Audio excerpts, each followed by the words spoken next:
All right, 12:31 on this Monday. Meteorologist Christian Morgan along with you. Thanks for joining in on a News 2 Weather Impact Alert Day and a WFMY Plus weather update. We have that alert day in effect because, well, if you've been outside, you know it. It's just an absolute soaker so far for today. And that rain, of course, causing you to cancel any outdoor plans, making it tough to be out and about today. And we can have some ponding on roadways, which could make some travel difficult as we work our way through the rest of the afternoon. So scattered heavy rain is the main deal. It's not going to rain all the time everywhere and be heavy, but it will be scattered. It will come in rounds as we work our way into the afternoon and into the early evening. We also have that low chance of an isolated storm. Again, it's not zero, but it is low, and we'll keep an eye on that for you. Meanwhile, ponding on the roadways, hydroplaning could be a concern, especially as we move into the afternoon. You're going to and from lunch, and especially that evening commute, ride home from work and ride home from school. So just pay a little extra attention to the weather. Give yourself plenty of time. There's no need to get in a hurry today if you're traveling. Just take it easy. All right, wet day of weather. We haven't had one of these like this in a while, but we do need it. Here's the look across the Piedmont, Winston-Salem, Burlington, High Point, Greensboro. Everybody's soggy now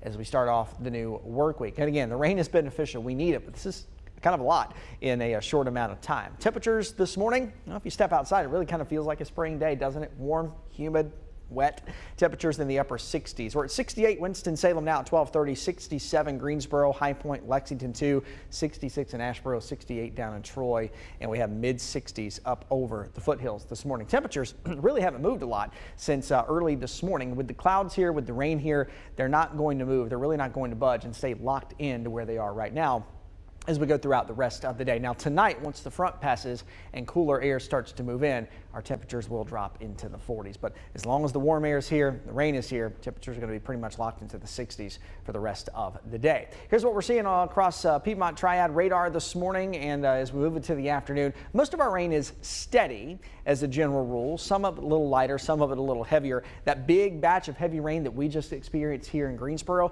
now pushing off to our north and east. Alamance County getting what I like to call car wash style rain right now. Meanwhile, folks in Raleigh not getting a lot. Eastern North Carolina still dry. Now this is going to shift a little further down their way as we go into the afternoon. And I really think it's east of Raleigh, eastern North Carolina, there really needs to keep a close eye on some possible strong or severe storms. This is the same system that was wreaking havoc out to our west last week for several days. Severe storms, ongoing tornadoes, dangerous flooding as well, and those folks will be cleaning up for a while. So this is the same system, but a lot weaker now as it reaches us.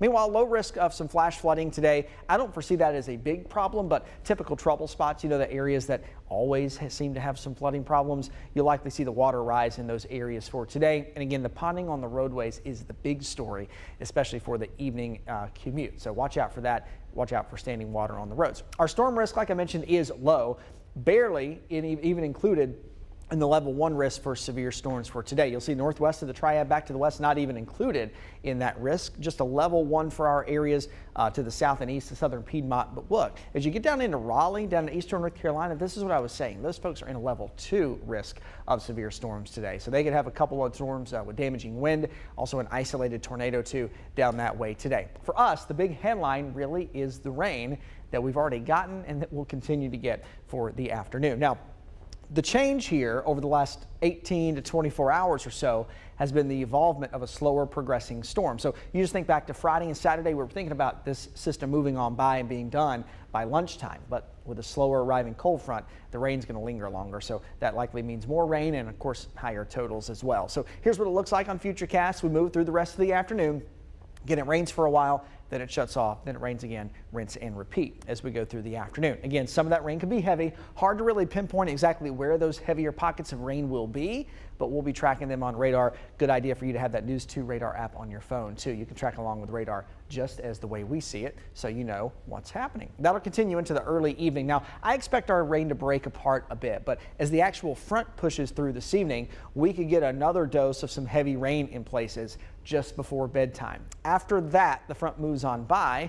We're left with a few sprinkles or an isolated shower moving into the overnight hours, and then we should clear out pretty quickly with clouds clearing to a partly cloudy sky by early tomorrow morning. Then we go into Tuesday. Our sunshine is back. It's a dry day of weather, but a bit of a different day of weather with cooler air that makes an arrival once again. In Greensboro, so far this morning, we're just shy of an inch of rain. And as we move throughout the rest of the afternoon into the evening, wouldn't shock me for some of our areas to pick up another inch of rain, or at least a half inch of rain, for the storm total somewhere between 1 and 2 inches by the time this moves away. Of course, those higher totals are going to be the places that have those heavier bands of rain. And again, hard to pinpoint those until they actually happen. 1 to 2 inches most likely to over to our east in the Raleigh and Durham area as well. Now, so the main points here, scattered rain will continue throughout the rest of the day. Again, some of it heavy. 1 to 2 inches for our area seems likely to me. And again, we have that low risk of a storm. I'm not much concerned about that. Again, it's not zero, but the risk is very low. That's a better chance, a better risk to our east and down into eastern North Carolina. So bottom line, again, I've said it, be cautious. Look out for standing water on the roadways, ponding on the highways. That again could cause a hydroplaning concern, especially as the roads get busy and they're wet this evening. Here's the setup. High pressure in control of our weather. It's been in control off the coast for several days. It's been keeping this system back out to the west. Now it's weaker, moving away. It allows this system to get closer to us and eventually cross our area as we go into tonight. Once it does, we're headed for another shift in our weather around the Piedmont. High pressure will take over, but high pressure this time is coming from the north and will help deliver some cooler air from the north as well. Winds will change direction coming out of the north and northwest. That will drop us back in a big way. Remember 87 on Saturday, that tied the old record that was set back in the 40s for that day. So record-breaking heat over the weekend will move back to the chilly side of things as we go into the middle of the week. This is Wednesday morning, so tomorrow night and waking up Wednesday morning, look at this. Temperatures are going to go back down into the low to mid 30s. So I do think frost is likely. I think it's possible that a lot of us go down to freezing, if not below. So wouldn't shock me to see some frost and freeze advisories issued for our area as we get a little bit closer to that. But bottom line, if you have plants that you've planted or things that have bloomed and you want to protect that, cover it with fabric before you go to bed Tuesday night and cover it back up right after sunrise on Wednesday morning, and then you should be set. But bottom line, we're going to be cold, and anything that gets that frost to freeze, it may hurt, especially sensitive summer plants that are just now starting to bloom. And it's about time for us to have our final freeze of the season. Usually it falls somewhere between the 1st and the 2nd week of April. If you have to pick a date, on average, our last freeze comes up around April 8th. So if it happens tomorrow night, we'd be pretty much right on the money for that. Has come as late as May 8th before. It has been as early as March 7th, but I've got a good feeling we're going to be pretty much right on time with it for this year. So for the rest of your Monday, again, scattered rain will continue. Bottom line, don't leave work, don't leave home without the rain gear. You will need it, right? Better to need it and better to not need it and have it than need it and not have it. But I think you'll be using it through the afternoon. Temperatures again staying locked into the 60s. Now, once that front slides by, of course, the sun goes down. We lose a little bit of daylight. Our temperatures should start to fall. But as that moves on by and clears our area, temperatures will drop into the 50s around bedtime tonight. And then eventually we're headed down into the low 40s by the time you wake up early tomorrow morning. 42 is the morning low. 56 for your Tuesday is a cool day of weather. And after 80s for several days, it's going to hurt a little bit, right? Okay, so be ready for that. Tomorrow night, it gets cold. We go back down to around freezing. The low around 33 in much of the Triad. You know what that means. Outlying spots, low-lying areas likely will dip down just below that too. Upper 50s near 60 for Wednesday afternoon. For your Thursday, temperatures will bump back up into the mid-60s once again. We'll be tracking our next weather system on the way, which could bring us a shower late Thursday, but a better opportunity for some scattered showers on Friday. Temperatures will stay in the 60s and a dry weekend to follow.